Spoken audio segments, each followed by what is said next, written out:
Have you ever noticed that people remember you only when they need help? They call when they're stuck, tired, or desperate, but disappear when you need rest, peace, or support. What if your kindness is slowly draining your life instead of filling it? This is not just a story. This is a mirror. And by the end, you may never say, yes, the same way again. In a quiet village surrounded by rolling fields lived a man named Elias. Everyone knew him. When a fence collapsed, Elias was called. When groceries were heavy, Elias carried them. When someone felt lonely at night, Elias listened. He never refused. He believed kindness was his purpose. But while Elias fixed everyone else's problems, his own life stood still. His porch steps were cracked. His garden was overgrown. His tools lay broken in the shed. Each night, he returned home exhausted, hands sore, heart strangely hollow. His grandmother, who raised him, noticed. One evening she asked softly, "Elias, you give so much, but who gives back to you?" Elias smiled gently. "People will remember," he said. "They always do." But days passed, then months. Praise faded, requests multiplied, and Elias began to feel less like a neighbor and more like a resource. What happens when kindness becomes an obligation instead of a choice? One afternoon, dark clouds rolled over the village without warning. A storm was coming, fast and fierce. Villagers rushed to protect their homes. Elias didn't run to his own yard. Instead, he ran to help Marcus, whose supplies were still outside. Together they worked until everything was secured, but Elias's belongings remained exposed.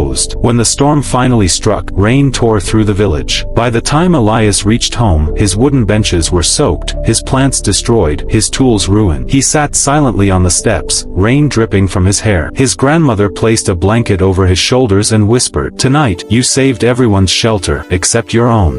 Something shifted inside him. Not anger, not sadness, clarity. The next morning, instead of answering knocks, Elias walked beyond the village to visit Mr. Rowan, an old philosopher who lived by the stream. "Why does helping everyone sometimes leave us completely alone?" Elias poured out his confusion to Mr. Rowan. "I try to be good," he said, "but I feel drained. Why does kindness hurt?" The old man pointed to the flowing stream. "This water nourishes everything," he said, "but when it overflows its banks, it destroys." Then he added, "Generosity without limits becomes self-neglect." Mr. Rowan gave Elias a challenge. "For 7 days, don't answer immediately. Ask yourself, will this cost me my peace, my health, or my time? If it will, say, not today." That same afternoon, Marcus asked Elias for help again. Elias paused. His fence, broken for months, stood before him. "I can't today," Elias said calmly. "I need to fix my own place." Marcus looked stunned and walked away. Elias felt guilty, but also powerful. By sunset, his fence stood strong for the first time in years. Why does choosing yourself feel wrong, even when it feels right? Over the next few days, Elias kept his promise to himself. He declined small favors. He rested. He worked on his home. When rain returned and his roof leaked, no one came to help. Instead of resentment, Elias felt resolve. He repaired it himself. Weeks passed, and something unexpected happened. People stopped demanding. They started respecting. Marcus solved his own problems. Neighbors planned better. And Elias? He woke up peaceful. His garden bloomed. His laughter returned. One afternoon, Mr. Rowan visited. He looked around and smiled. "So," he asked, "did the village collapse when you stopped saying yes?" Elias shook his head. "No," he said, "my life finally began." Because, no, is not selfish. It is strength. It is choosing peace over pressure. If you don't protect your time, who will?